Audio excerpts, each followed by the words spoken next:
चलिए आज एक बहुत ही दिलचस्प सफर पर निकलते हैं। ये सफर है भारत की विशाल अंतर्राष्ट्रीय सीमाओं का।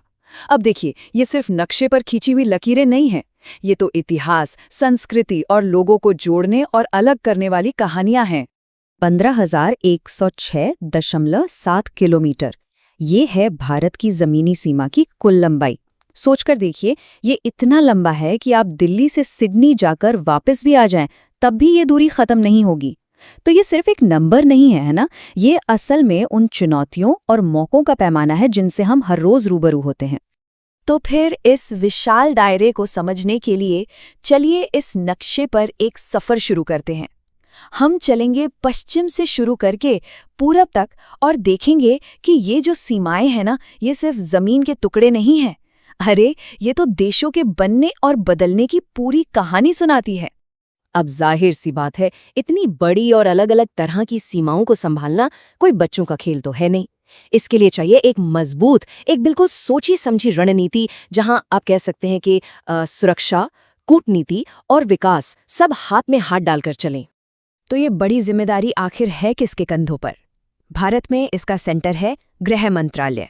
उन्हीं का जो सीमा प्रबंधन विभाग है, वो हमारी सीमाओं को मजबूत करने, उनकी निगरानी रखने और उन्हें सेफ रखने की सारी पॉलिसीज बनाता है। अच्छा, यहाँ पर एक बड़ा ही दिलचस्प सिद्धांत काम करता है। इसे कहते हैं एक सीमा सुरक्षा बल। मतलब हर इंटरनेशनल बॉर्डर की सुरक्षा की जिम्मेदारी एक ही स्पेशल फोर्स को दी गई है।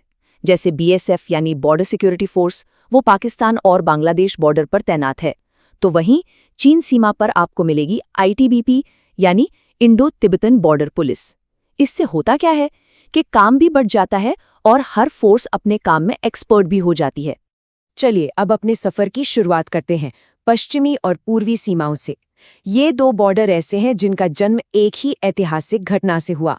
बात हो रही है 1947 में हुए भारत के विभाजन की। एक ऐसी घटना जिसने इस पूरे उपमहाद्वीप का नक्शा ही हमेशा के लिए बदल कर रख दिया। देखिए, पाकिस्तान और बांग्लादेश, इन दोनों के साथ जो हमारी सीमाएं हैं, वो रैडक्लिफ लाइन की ही देन है।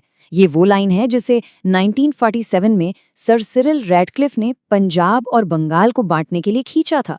और सच कहें तो ये सिर्फ एक लाइन नहीं थी, इसने तो लाखों लोगों की जिंदगियों पर असर डाला था। पर सबसे दिलचस्प बात क्या है पता है? कि भले ही ये दोनों बॉर्डर एक ही हिस्टोरिकल इवेंट से बने, लेकिन आज इनकी चुनौतियां जमीन आसमान जैसी अलग हैं।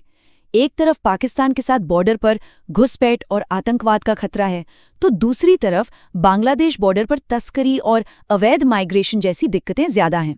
खास तौर पर बांग्लादेश के साथ हमारी सीमा ने एक लंबा सफर तय किया है।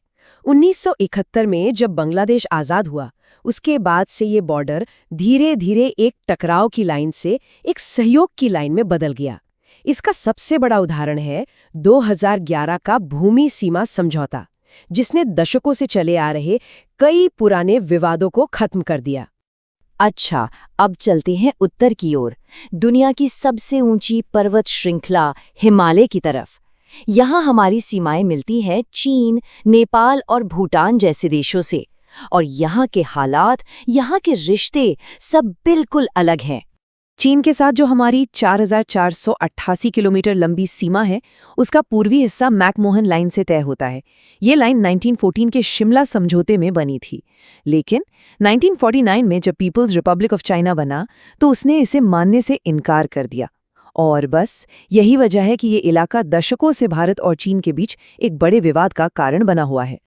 मतलब भारत के दूसरे बॉर्डर्स के मुकाबले चीन के साथ ये सीमा लगातार जियोपॉलिटिकल टेंशन का एक हॉटस्पॉट बनी हुई है। खासकर अक्साई चिन और अरुणाचल प्रदेश जैसे इलाकों पर चीन के दावों की वजह से यहाँ हालात हमेशा ही गर्म रहते हैं।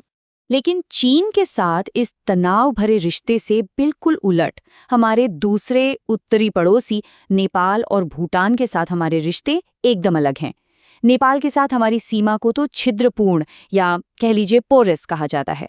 मतलब एक खुली सीमा जहां लोगों और सामान के आने जाने पर कोई खास रोक-टोक नहीं है।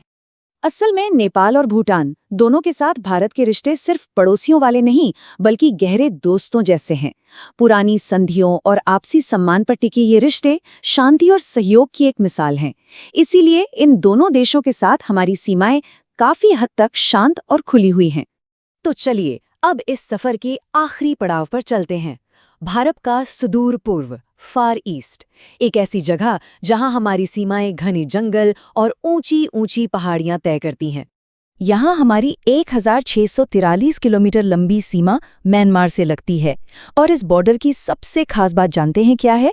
कि इसे किसी ऐतिहासिक समझौते ने नहीं, बल्कि खुद भूगोल ने, ज्योग्राफी ने बनाया है। ये सीमा ब्रह्मपुत्र और इरावदी नदियों के बीच के वाटरशेड यानी पानी के बंटवारे वाली लाइन के साथ साथ चलती है। तो इसका सीधा मतलब ये हुआ कि यहाँ की सबसे बड़ी चुनौतियां पॉलिटिकल नहीं, बल्कि ज्योग्राफिकल हैं। सोचिए, घने जंगल, मुश्किल पहाड़ी रास्ते और खराब मौसम, ये सब मिलकर बॉर्डर की निगरानी को कितना मुश्किल बना देते होंगे। और हाँ, ये इलाका उग्रवादी गुटों की आवाजाही के लिए भी काफी सेंसिटिव है। तो जब हम भारत की इन सभी सीमाओं को एक साथ देखते हैं, तो एक बात बिल्कुल साफ हो जाती है कि ये अब सिर्फ देश को बांटने या उसकी रक्षा करने वाली लाइनें नहीं रह गई हैं। धीरे धीरे ये अब जुड़ाव, व्यापार और सहयोग के सेंटर्स में बदल रही हैं। अब इन बॉर्डर्स को डिप्लोमेसी, ट्रेड और इकोनॉमिक कोऑपरेशन के गेटवे के तौर पर डेवलप किया जा रहा है, क्योंकि अब ये बात समझी जा रही है कि एक सुरक्षित बॉर्डर और एक मजबूत व्यापार, ये दोनों चीजें एक दूसरे की दुश्मन नहीं बल्कि पूरक हैं। इसका एक बहुत बढ़िया उदाहरण है इंटीग्रेटेड चेकपोस्ट्स, जिन्हें ICPs भी कहते हैं, जैसे बांग्लादेश बॉर्डर पर सुतारखंडी में है। अब ये सिर्फ बॉर्डर क्रॉस करने की जगह नहीं है, ये तो मॉडर्न पोर्ट्स की तरह हैं, जहां ट्रेड, कस्टम्स, इमिग्रेशन, सारी सुविधाएं एक ही जगह मिल जाती हैं। जाहिर है, इससे व्यापार बहुत तेज और आसान हो जाता है। तो आखिर में एक सवाल जरूर उठता है कि जैसे जैसे दुनिया और ज्यादा कनेक्ट हो रही है, नक्शे पर खींची गई ये लकीरें आखिर क्या बनेंगी? क्या ये सिर्फ बंटवारे का निशान बनकर रह जाएंगी, या फिर ये सहयोग और सबकी तरक्की का एक पुल बनेंगी? देखिए, सीमाएं देशों को अलग जरूर करती हैं, पर ये वो जगहें भी तो हैं जहां देश एक दूसरे के सबसे करीब आते हैं।